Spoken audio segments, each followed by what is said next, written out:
Está con nosotros aquí en nuestros estudios Ollanta Humala, líder del Partido Nacionalista, que ha tenido la gentileza de venir a nuestros estudios para hablar de varios temas. Por supuesto, en medio de esta campaña preelectoral, que ya está calentando. Ahora todo el mundo está en medio de la posibilidad de aliarse con determinados sectores, y en eso, por supuesto, el nacionalismo también tiene una labor activa. Señor Ollanta Humala, gusto saludarlo, muy buenos días, gracias por estar con nosotros esta mañana. ¿Qué tal? Buenos días, ¿cómo estás? Bueno, creo que ha sido importante en términos políticos y de claridad en los planteamientos la difusión de esta propuesta que ustedes han hecho y que ha salido difundida en algunos medios de comunicación, y que da cuenta de 10 puntos sobre los cuales ustedes entienden se podría establecer algún vínculo y alguna alianza con los sectores que puedan adherirse o compartir esto como una premisa básica para la alianza de cara a las próximas elecciones. ¿Qué sentido tiene esto? Es decir, ¿cuáles son los puntos más importantes? Son 10, por supuesto, pero ¿cuáles de estos son, en términos políticos, como innegociables, como puntos mínimos que tiene que ser exigido en una alianza, y si no hay alguno de estos que se cumple, pues no hay la posibilidad de sostener alguna iniciativa de esa naturaleza? Yo creo que cuando tú propones, haces una propuesta pública a las fuerzas políticas, sociales y laborales, harías mal en decir este punto no es negociable, ¿no? En principio ningún punto para nosotros tiene el carácter de no ser discutido. Creo que todos los puntos que hemos planteado ahí públicamente están sujetos a un debate nacional. De acuerdo. Ahora, y es importante que esto se plantee así, porque de lo que se trata para las próximas elecciones de establecer alguna alianza en base pues a coincidencias programáticas, y no, como usted ha dicho ayer en una entrevista de La República, sola y estrictamente ideológicas. Pero parece que ha tenido un primer efecto importante la difusión de estos planteamientos, porque en una entrevista hoy Alejandro Toledo dice lo siguiente en relación a Ollanta Humala. Le preguntan si es que considera que para estas alianzas que hay que establecer para el 2011, Ollanta Humala es una posibilidad. Y dice, en relación a este pronunciamiento que ustedes han hecho, comparto con el señor Humala en la propuesta que hay que poner las cartas sobre la mesa y decir en qué se coincide. Yo sí impulso la inversión privada y la obligación del Estado de proporcionar estabilidad jurídica a las inversiones, y también que las inversiones mineras deban cumplir ciertas normas, como no contaminar ríos ni deforestar la selva o sierra. El señor Humala tiene una manera de ver el Perú diferente a la mía, y yo lo respeto. Creo que hay convergencias que acercan más que otras. ¿Qué le parece eso? El presidente Toledo dice, no estoy de acuerdo con algunos puntos de él, pero creo que es importante que lo haya puesto sobre la mesa, y hay varias coincidencias que más bien nos acercan más que nos alejan. Es una novedad en el ámbito político.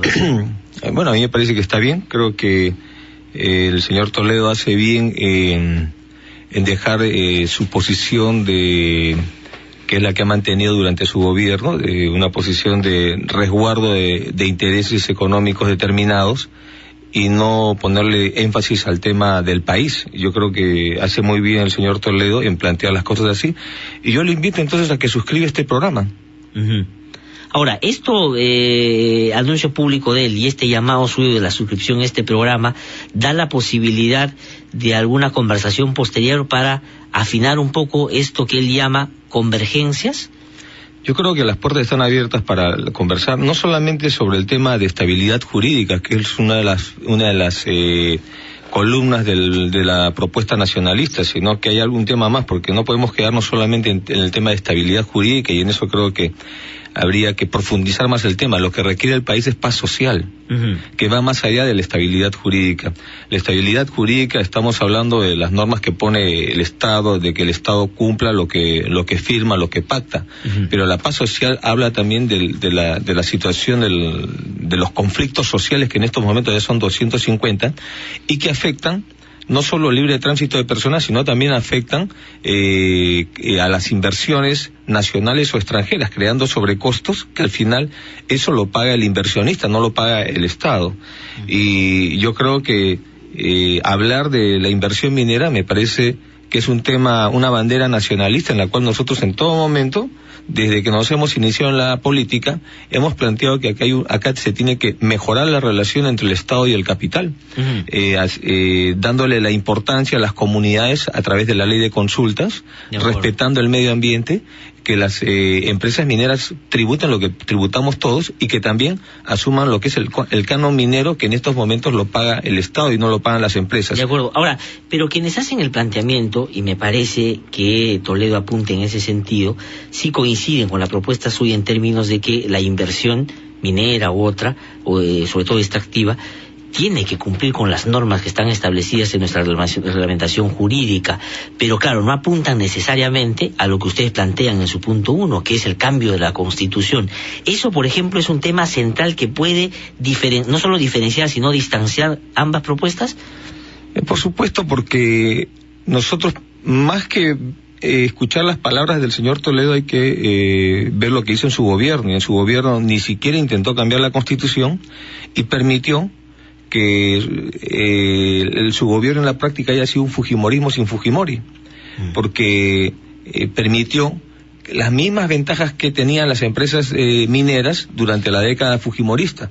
Durante la década fujimorista los fujimoristas dicen de que bueno, era la coyuntura de la subversión, etcétera, ¿no? Etcétera. Pero en el gobierno de Toledo no hubo excusa. Entonces, yo creo que las palabras del señor Toledo deben ir refrendadas con hechos, y en este caso lo mínimo que debiéramos examinar es su gobierno. En su gobierno no hubo un intento siquiera de modificar la relación Estado-capital. Entonces, nosotros lo que queremos ver es una posición más seria, ¿no?, de él, ¿no? Ahora, yo le planteaba hace un momento en términos de, es decir, los 10 puntos que ustedes han publicado son sustantivos en su propuesta. Yo no tengo duda de eso, por eso lo han planteado de esta manera. Pero le planteaba un orden de prioridad en el sentido siguiente, porque si la condición es el cambio de la Constitución, ahí, por ejemplo, es muy difícil establecer un vínculo con algunas otras agrupaciones. Salvo el nacionalismo, no hay otro que con claridad lo esté planteando. O sea, sí, hay algunos movimientos de izquierda, nueva izquierda, por ejemplo, que sí lo está haciendo.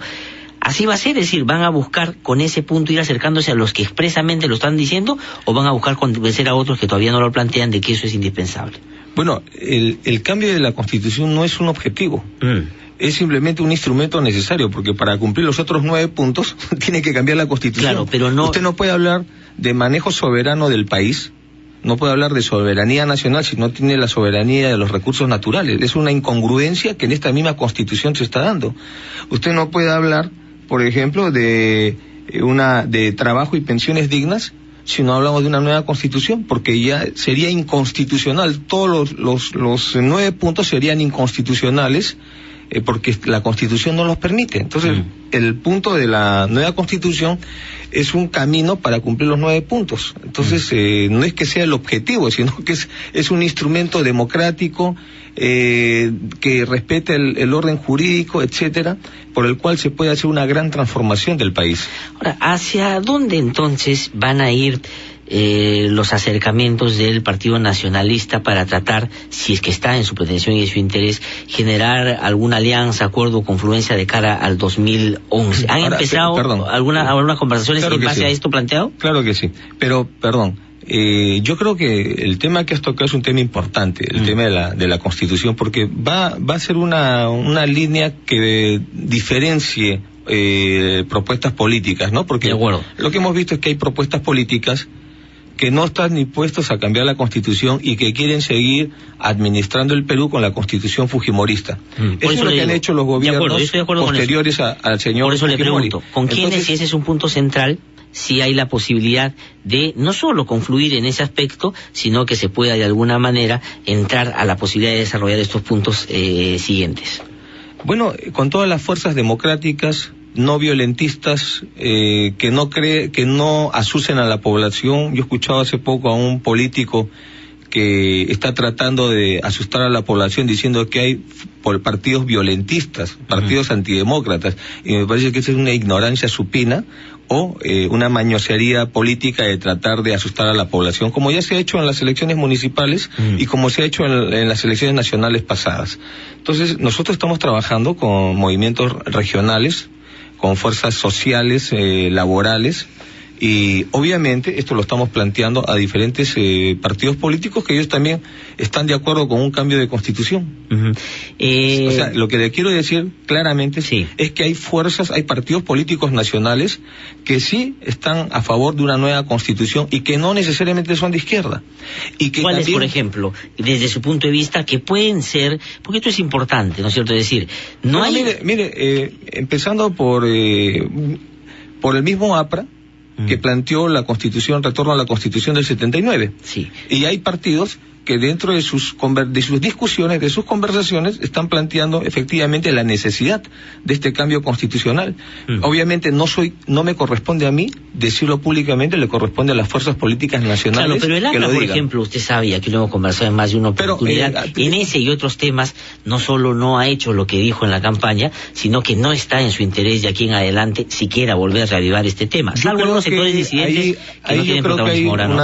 Hay una diferencia entre lo que es el APRA y lo que es el cogollo del APRA, que sería el alanismo, que es la argolla de Alan García, con lo que está manejando el partido aprista y con los cuales también está manejando el Perú.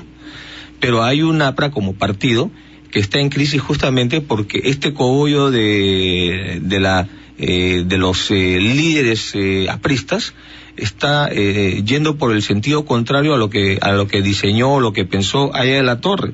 Entonces, por ejemplo, cuando se quejan de que en el Cusco vándalos, desadaptados, le han volado un brazo, han dañado el monumento ahí de la Torre, yo creo que acá en Palacio de Gobierno también hay vándalos y desadaptados que le han partido el pensamiento de Aya de la Torre. Pero hay un APRA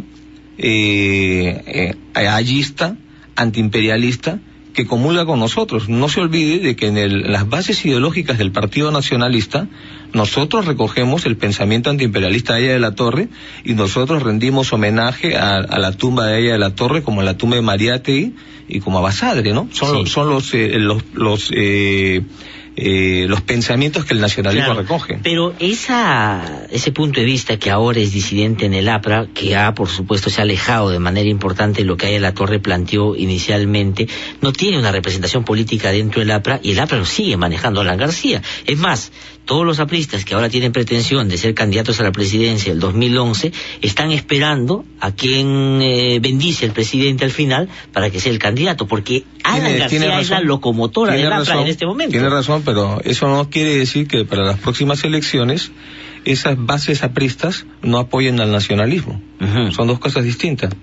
Y yo creo, volviendo al tema de los puntos, es que creemos nosotros que hay la necesidad de aglutinar las fuerzas, no sobre una ideología, porque es muy muy difícil ponernos de acuerdo en temas de ideología, porque muchas veces ignoramos cuál es la ideología de nuestra contraparte, y sale gente que dicen pues que hay partidos demócratas y partidos antidemócratas, partidos violentistas y no violentistas, demostrando ignorancia, ¿no? Entonces, por eso dejemos a un costado las ideologías, porque nos podemos dar con estos casos anecdóticos, y hablemos de un programa. De acuerdo. Entonces, estamos hablando nosotros acá de una renovación política democrática, ¿no? Estamos hablando nosotros de una economía nacional de mercado, del desarrollo incluyente y sostenible. Estamos hablando de la erradicación de la corrupción. Ninguna propuesta, ninguna política de Estado puede tener éxito si primero no se erradica la corrupción, si no se pone orden en el país.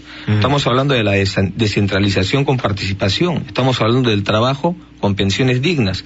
Estamos hablando de la recuperación de la soberanía sobre los recursos naturales, los recursos de la nación, porque efectivamente si un país debe ser soberano, no puede ser porque no tenga la soberanía de sus recursos. Esa es una incongruencia. Estamos hablando de educación y salud para todos, porque en realidad en el Perú la educación y la salud han sido entregados al mercado. Es decir, si usted no tiene plata, no va a acceder usted a salud y educación de calidad, y esa es una responsabilidad del Estado. Estamos hablando de una vida segura, porque tenemos que combatir todos los elementos, los factores que atentan contra la seguridad. Ya uno no puede ir tranquilo por las carreteras porque lo asaltan.